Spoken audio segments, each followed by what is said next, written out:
So I was going to go over, the quick, I'm trying to project my voice so Luke can hear, just a real fast overview of the history of Anatolia, which is modern day Turkey, which is where the churches are, just to get y'all kind of in the headspace of it.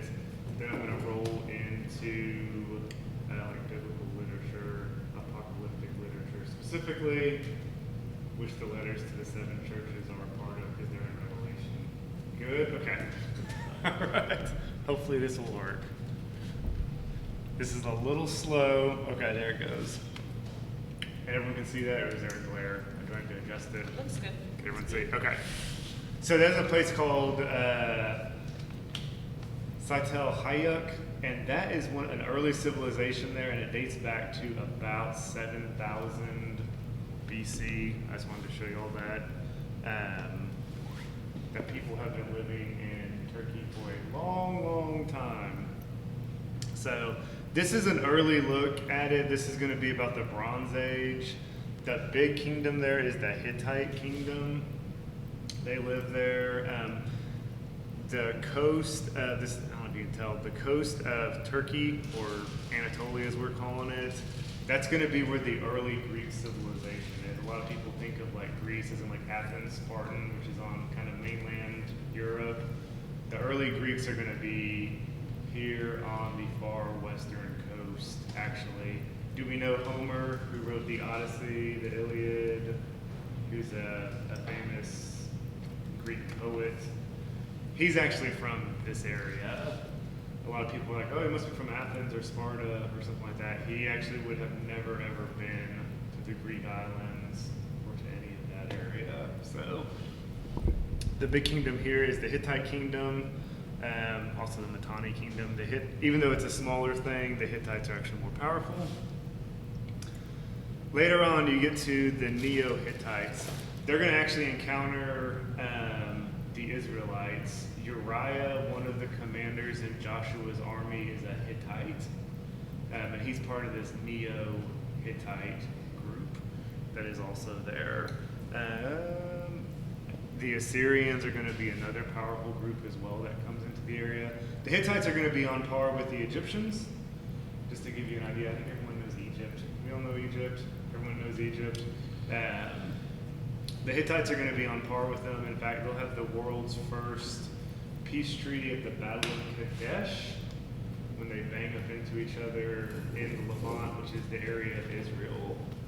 They're going to run into that. It's kind of funny because we actually have the Hittite version of the treaty and the Egyptian version of the treaty, and they both say like, yeah, we won. We got, that looks amazing. Did you bring some for everybody? There is. Yeah. There's coffee. Yeah, there's just two, so let me start dividing it like the fish and stuff. Make it work. Need to bless first. Yeah, bless it. We'll keep on breaking it. So that wouldn't work. Actually, I'd probably eaten all of it. The next big group to move in is the Persian Empire. I'm kind of flying through this. They'll eventually go on to storm the rest of Greece. I don't know. Gosh, did anyone see that weird movie 300? You know it. Oh, okay. I was expecting a no from everybody. So eventually they're going to work their way over and into Europe and then back down, if you've ever seen that movie. So for a while, Anatolia is also going to be under Persian rule as well. Again, I'm just flashing forward through this. This is when it starts becoming Greek. So counter to the Persians coming in, Alexander the Great is then going to sweep back down through and turn it back into a Greek kind of area. You still have weird groups. There's Galatia as well. Does anyone know who the Galatians actually are? This is real interesting. Does anyone know where they actually are from?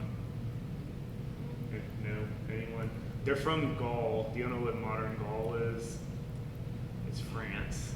Oh, really? Yeah, it's France. They're the Gauls. That's why it's called Galatia.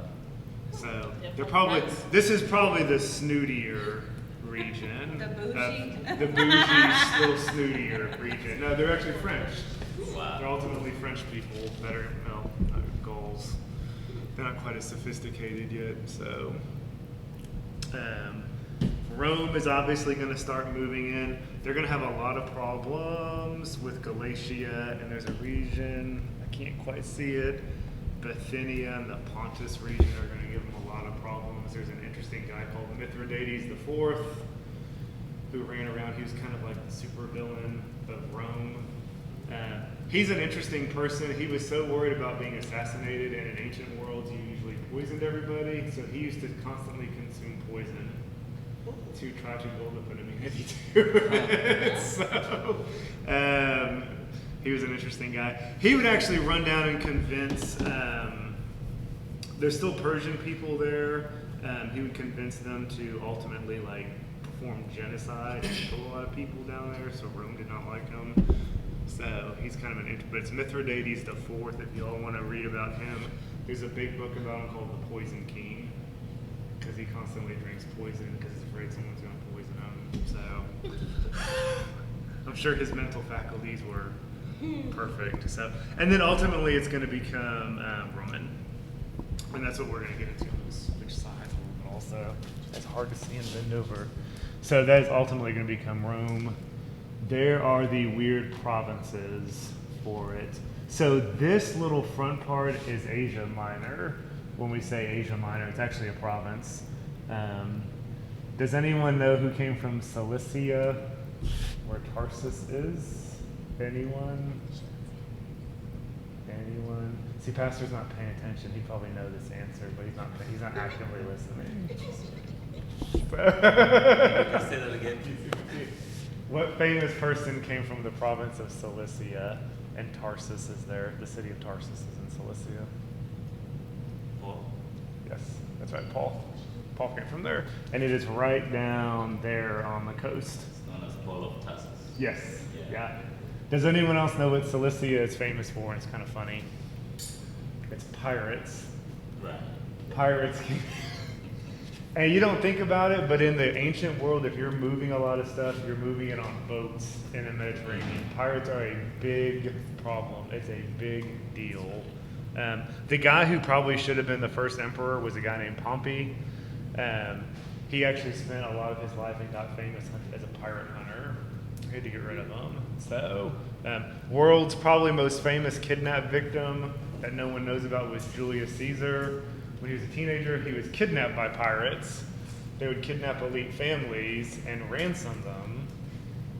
He was interesting, though. He said, someday I'm going to rule the world, and when I do, I'm going to come back and I'm going to kill all of you all. And that's exactly what he did. When he became emperor, he hunted down those exact pirates and he crucified all of them. He said, I told you I'd be back. So that's a weird thing about him. Famous kidnapping. Yeah, no one knows he was kidnapped. It's kind of He's weird. full of like these really interesting little side notes, which Yeah. I think makes this stuff interesting. Well, you always hear about Julius Caesar. He runs the empire. When he's a teenager, he was kidnapped by pirates, which you don't think about pirates running around the Mediterranean, but it's a problem if you're moving big cargo. We don't have 18-wheelers. You don't have trains. You don't have any of that. So it's a good way to kidnap people. And Roman elites would try and send their sons to Greece to be studied, so they'd have to travel over there. And pirates would try and kidnap them and ransom them. So, vocabulary word for the day is canon. It's a general rule, law, principle. And for the Bible, so that's our little history of Anatolia, way too brief. Or a collection or a list of sacred books. Obviously, the Bible is what we're talking about here. So we'll talk about things that are canonized, which are books, Matthew, Mark, Luke, and John. There's other gospels, the Gospel of Peter, the Gospel of Thomas. If y'all know that, those are non-canonical. Those were not ever canonized. But Christians had some of them. So can you see it? All right. So here are basic biblical writings. I'm mindful of my time. Okay. These are ones that are canonized. So the Bible you can break up into works such as historical works, the law, wisdom, Psalms, of course, prophecy. We know the prophets. Apocalypses. There's 2 apocalypses. It's Daniel and Revelation. I can't read that quite. The Gospels, and then of course epistles, and epistles are letters. So it's a good way to kind of break up the Bible. So there are other writings. These are considered non-canonical, so they're not going to be canonized. They're not going to be rule or anything. I got a question. Sure, yes, sir. What determines whether they're canonized, or who made that decision? That's a good question. So we'll see. One of the books, is it on there? Okay, so the Dead Sea Scrolls, for example, we have that. Those date back to about 200 BC. They contain every book of the Old Testament except for Esther. So very early on, we start seeing a lot of books that have already been considered authoritative. It's not going to be till later on, till I think almost the 4th century, the church is going to come together and say, here's the books that we're going to include. But there's already an early pattern. The 4 Gospels is an early pattern. Those were easy. The letters of Paul, those are easy. Oddly enough, the book of Revelation, Iffy, huh? yeah, they didn't want to put it in. There's another one, the Shepherd of Hermas, that almost made it into the Bible. Y'all can still read it. The letters. There's several books, and we'll look at some of them. So when they come together, I can't remember what council it is. It is not the Council of Nicaea. If you watch Hollywood, if you watch So it's a Dan Brown. group of men determining group of whether Christians. God's word should Yeah. be canonized or Through inspiration. And a lot of it is based on what they knew from the early church. They knew the early church was using the 4 Gospels. They knew they were reading the epistles of Paul. So it was actually real easy. And by the time you get with the Old Testament, it was already well established. So we talked about Greek being the lingua franca of the land. So the weird thing is, by the 1st century BC, a lot of Jews did not speak Hebrew anymore or Aramaic. They spoke Greek. Paul is obviously one of those. I think Philip was another Greek-speaking Jewish person. So the Jews of the area got together in Alexandria in 70 BC, and they wrote the Septuagint, which was the original books of the Old Testament, and they wrote them into Greek. So even early on, by 70 BC, the Jews of the day understood, here's our inspired by God, God-breathed works, and we're going to convert them over to Greek so people can read, because no one's remembering Hebrew anymore. So just start So what were they translated from into Greek? Hebrew and Aramaic, mostly Hebrew. Daniel's got a little bit of Aramaic in it, but it's almost exclusively Hebrew as well. Yeah, so and a lot of the people, Romans, the kind of more people under the Roman Empire, a lot of them just spoke Greek. They started losing their native language. It was kind of weird. So, and that happened to the Jewish people as well. You just start knowing Greek. Everyone speaks Greek, you don't speak Greek. So That's mainly due because of the territory that the Greeks took over. yes, yeah. Yeah, if you remember Alexander the Great sweeps through, Right. and he puts the known world under Koine Greek, which is kind of cool. That's kind of interesting. So there's a section of books called the Apocrypha. Oddly enough, that's in the Catholic Bible and the Eastern Orthodox Bible as well. Here's the funny thing. It's got 1st and 2nd Maccabees, which is where we get the story of Hanukkah from. That is not in a Jewish sacred text, but it's the story of Hanukkah. And it's in the Catholic and Eastern Orthodox Bible. It's 1st and 2nd Maccabees. So it's funny, Jewish people celebrate Hanukkah instead of Christmas. That's in those 2 books. The Jews did not ever canonize that, but they celebrate Hanukkah. So is that weird? Oh, yeah. Dead Sea Scrolls, that's the oldest Bible that we have. And you can buy a translated version of it as So well. back up. Yeah, Sorry, I love questions. Let's So do it. if Hanukkah isn't like part of Scripture, Yeah. I don't understand what. Okay. How did God see that? Okay, so the Jews originally became Greek, very, very Greek. Okay. And a family called the Hasmonean family takes over, ultimately. And they're very Greek. They start making Greek cultures, Greek customs. There's a guy named Antiochus the Fourth. He is going to go into the temple, the Jewish temple, and slaughter a pig in the Holy of Holies. That's going to cause a massive problem. There's a guy named Judas Maccabees. He's going to start the Maccabean revolt. These are Orthodox Jews that have now seen the desolation of abomination. Their interpretation of Daniel, the desolation that causes abomination. Antiochus IV goes in and slaughters a pig in the Holy of Holies. They're going to revolt and start the Maccabean revolt, ultimately. So that book's a history book that talks about that, how they revolt against the Hasmoneans and end up taking over. And Jerusalem's actually, before Rome comes in, Jerusalem's going to be an independent country for about 100 years under the Maccabees for a while. So, but as they get trapped in the temple, so the story of Hanukkah is they get trapped in the temple and they only have enough oil. They have those oil lamps. It kind of looks like the Magic Genie lamp from Aladdin. It has an oil. They only have oil for one day. That's it, and they're going to be trapped. But the miracle is God allows the lamps to burn for 7 days, even though they only had enough oil. All the lamps stay lit. I've experienced a miracle like that So- with gas in my own vehicle before.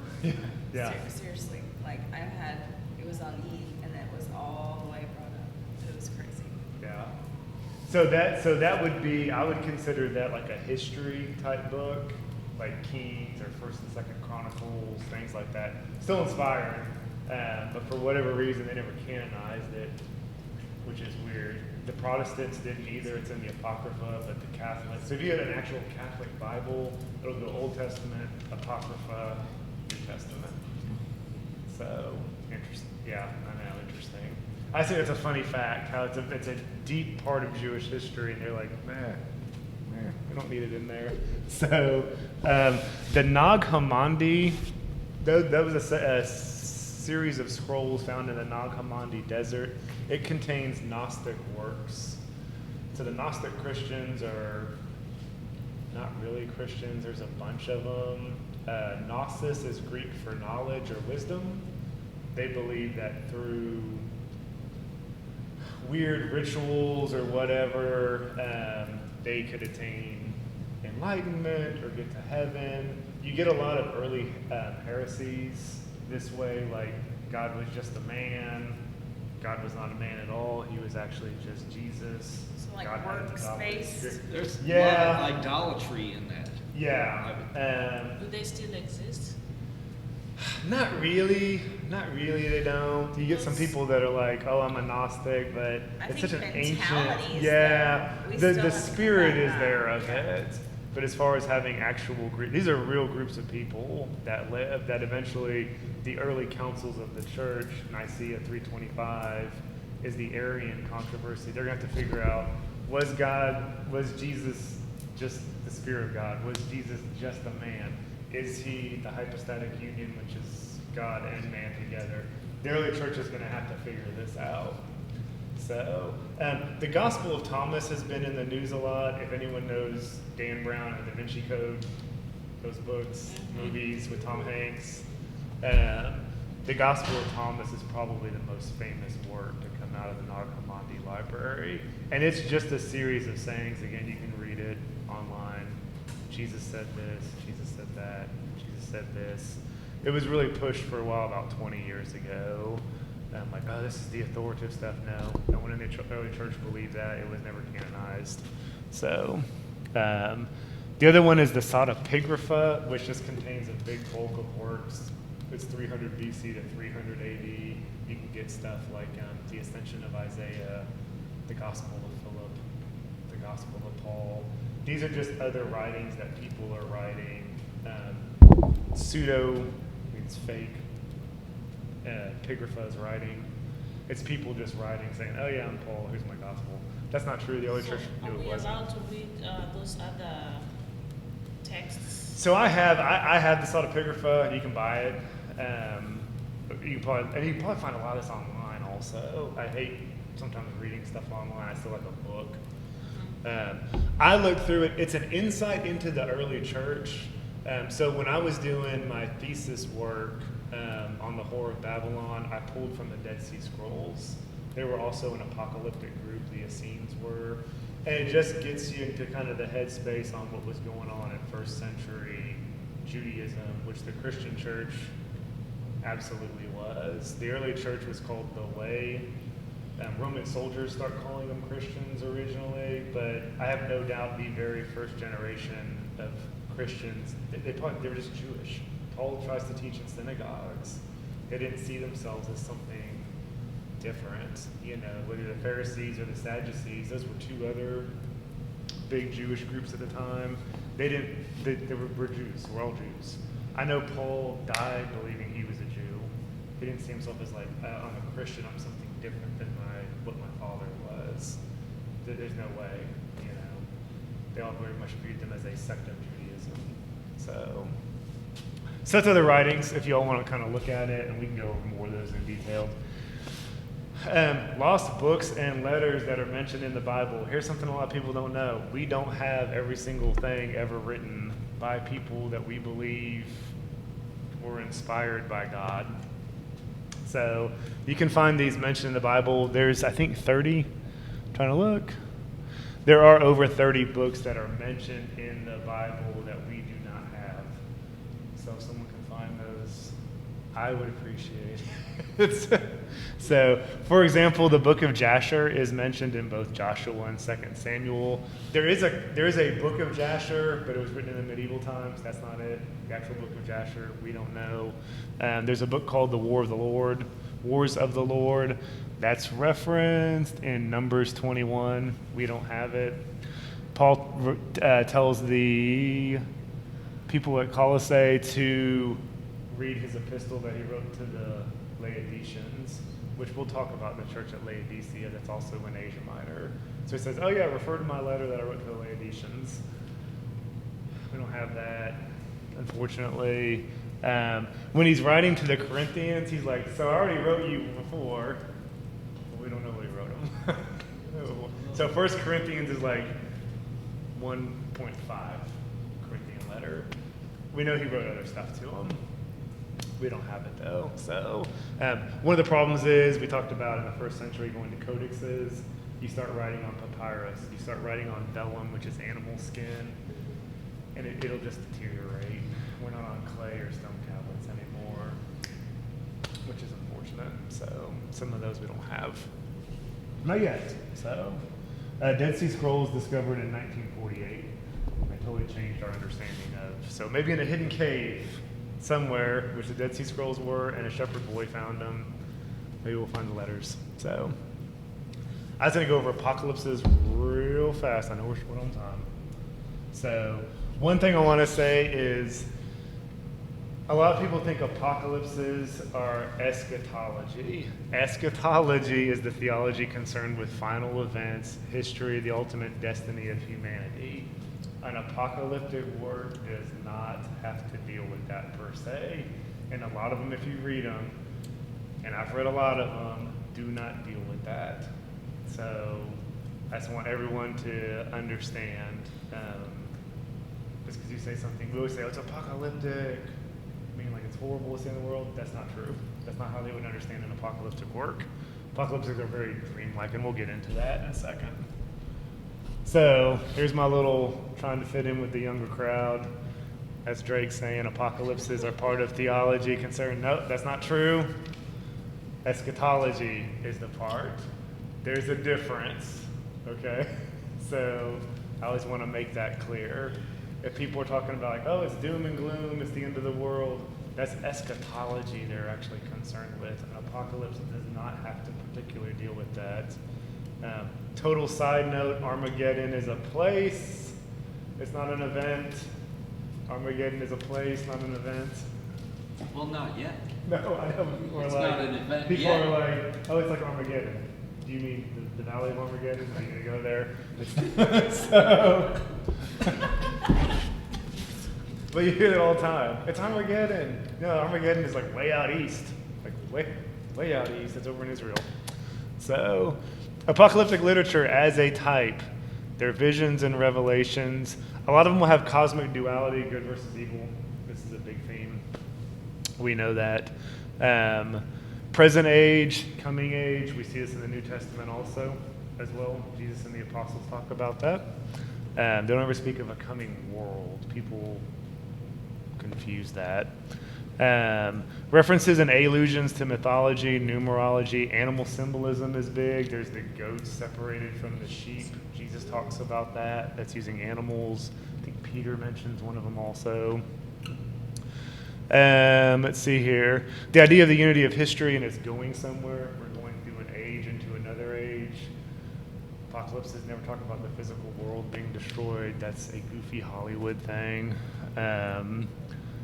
Development of life after death, obviously, is another theme. And some of them have the appearance of a transcendent figure like the Son of Man, which is considered an apocalyptic figure. So real fast. D.S. Russell, he's kind of well known for doing apocalyptic stuff. He talks about there's 4 points. Esoteric, which is kind of being very dreamlike, revealing a mystery. A lot of times apocalypses open up, they're going to reveal a mystery to us that they've seen. It is considered a literary work.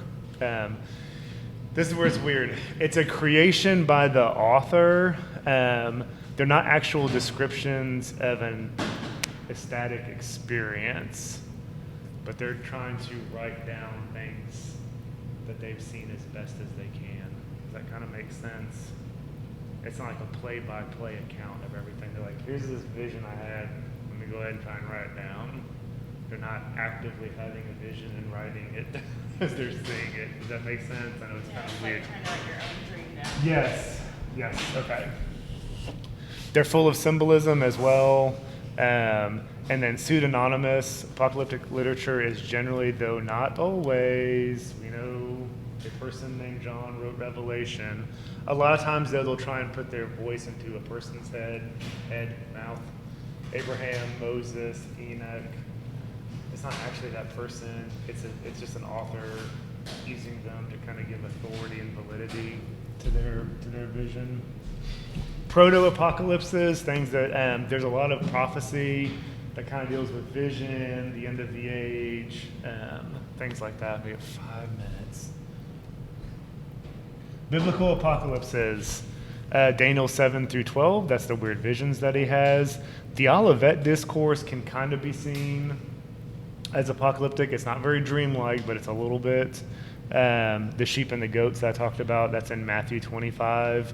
Paul writes a lot of these. Interesting about Paul, Thessalonians is considered some of the earliest works of the Bible that we have for the New Testament, and it's very apocalyptic, which means the Christians were already kind of thinking that direction.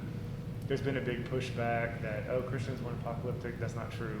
The very earliest letters from Paul, Thessalonians, are quite apocalyptic.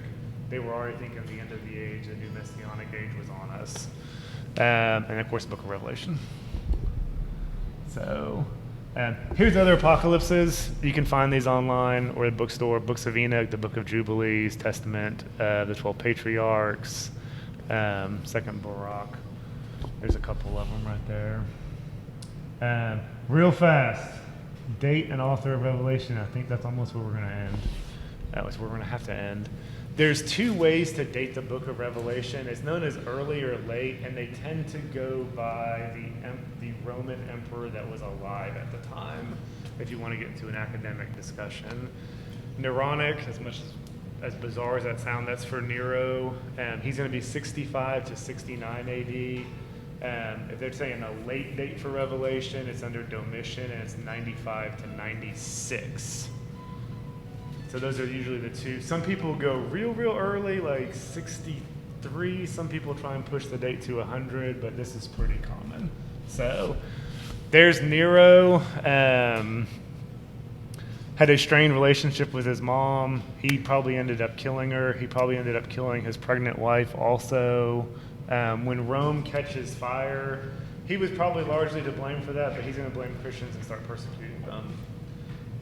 There's a weird story that he has a big garden at night, and to light it at night, he puts Christians on a pole and lights them on fire so everyone can see his garden. Is this a G-rated? No, I'm The kids kids aren't here. Go ahead. I'm PG 25. Yeah, I'd I'm say. PG 25 is what I am. Goodness gracious. So Peter and Paul are killed. Oh, trust me, there's. Yeah, I know. It was We want to talk about pretty gruesome. Caligula and all sorts of stuff, but it gets a little weird. He ultimately commits suicide, which is going to end his dynasty, and that's going to throw Rome into a civil war, and they'll see 4 emperors in the span of 1 year fighting for power. That's So, a lot. yeah, it gets wacky. So, here's Domitian. He believed in absolute authority of the emperor. He's going to try and come back to emperor worship, the imperial cult as well. According to the early church historian Eusebius, there was persecution of Christians and Jews. There's no other record of that, though. But he claims there was some persecution of Jews. He's ultimately assassinated in the bathtub. I'll let you guess where they stabbed him first. So, since you had to be a smart aleck. So, true story. Evidence for the You early. lost your G rating. Yeah, I know. Yeah, I didn't say nothing. No, that's your imagination. That's your own imagination. Evidence for the early date, real fast. I know we are totally out of time. Peter and Paul are killed between 64. There's that C, circa 64 to 68. 666, the mark of the beast, matches up with Nero's name under Jewish numerology. Jerusalem plummets into chaos, revolts against Rome. Rome will begin to besiege Jerusalem. Ultimately, in 70 AD, it's destroyed. They'll take Masada in 73 AD. It's a mountain fortress. Nero does commit suicide June 9th, 68. That is not circa. We know exactly when he did that. He slit his throat open. That's going to plunge Rome into chaos and civil war. 4 different emperors will show up. That's the emperors. It's Otho, Galba, Vespasian, and Vitalis. This Vespasian ends up winning. Revelation 11 notes the temple is still standing also. So it'd kind of be like writing a history of New York. You'd probably want to include 9/11 so you could know if you were writing post or pre 9/11 because the World Trade Center would either be there or would not be there. For a late date, it's considered a traditional view. Irenaeus, that's the guy I was talking about, 7 of his letters were originally thought to be canonized. They didn't make it into the Bible. You can still read them, though. He was a disciple or a student of a guy named Polycarp, who in theory was a student of John the Apostle. And he claims that John the Apostle wrote Revelation. So, I'm pretty much out of time. So real quick, possible authors, John the Apostle. He's the son of Zebedee. He's got a brother named James. That's a traditional view. It could be a prophet or a disciple not previously represented in other biblical writings. It could be a disciple of John the Baptist as well. John the Baptist led an apocalyptic group. A lot of apocalyptic stuff came out of Galilee. So it's kind of a backwoods. It's literally the hillbilly region of Israel. I know it sounds weird. I always say if Jesus came back today in America, he'd probably come out of the Appalachian Mountains or West Virginia and be a hillbilly. True story. Yep. There's some uncultured people in Galilee. John mentioned in the book of Acts, he's mentioned that there's another John. There's a lot of Johns in the Bible. There's also a lot of Jesuses as well. He's mentioned as being a member of the priestly family. Total long shot, John Mark. He accompanies Paul and Barnabas on their journeys. He ends up leaving in Cyprus, though. He doesn't go all the way. Some people thought maybe to redeem himself because he abandoned them. Not only did he write the Gospel of Mark, maybe a possible author for Revelation as well. I don't believe that, but it's out there. So that's it. I gotta wrap it up. We can go into more detail next week, and I'm planning on starting with the letter of Ephesus. Questions, comments, concerns, no complaints. I had enough complaints with that For me, already. we could repeat Monday again. Well, So yeah, that- that's what I was thinking. We might have to cover this Yeah, again. you will. I mean, there's just, Okay. I mean, I Sorry, it was But like you're going fast. Yeah. we'll start over. I'll skip the history of Anatolia, and we can go back and look at it because there's good stuff in there. I like it. Like the Dead Sea Scrolls and everything. It's fascinating. The story of just the boy finding it randomly and it changed There's definitely theology books Oh my gosh, post tell that, 1948 yeah. and it pre Just the way that the Dead Sea Scrolls were found was, Yeah. It's a shepherd boy. Symbolism, Yeah, the yeah. symbolism is there's a shepherd boy, he loses his sheep, he can't find them, he goes to look for his lost sheep. There's caves all around the Dead Sea area. He starts throwing rocks up in the caves, hopefully it'll hit a sheep or he'll hear one. He hears a pottery jar break and it shatters. And so he goes up to explore it and there's the Dead Sea Scrolls because he was trying to find a lost sheep. crazy. Yeah, and it reveals so much. And the people believe they were the Essenes, another Jewish group, very apocalyptic, very anti-temple, very similar to the early Christians.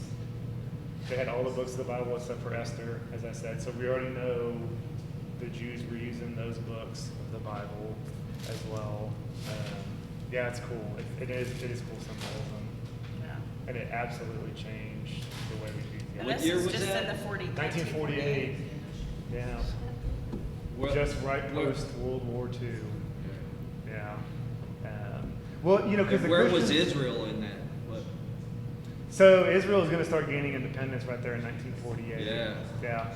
Isn't that You weird? don't look see Yeah, God's those- hand oh. in that. Yeah, Yes. it's really weird. But it's cool because for a while, you know, you had the Pharisees who ultimately become rabbinic Judaism that we know today. The Sadducees die off. And so everyone was like, oh, Christians are so weird. They're so apocalyptic. Jews aren't actually like that, which is not true. But Jews aren't actually like that. We're like rabbis and we have Talmud and everything. And then they discover this. And they're like, oh, gosh, there's another apocalyptic group that didn't like Jerusalem. Yeah, so it's just fascinating to read their stuff also. Yeah, so very, very interesting. But we'll go back. I know we're out of time. I can go back and read.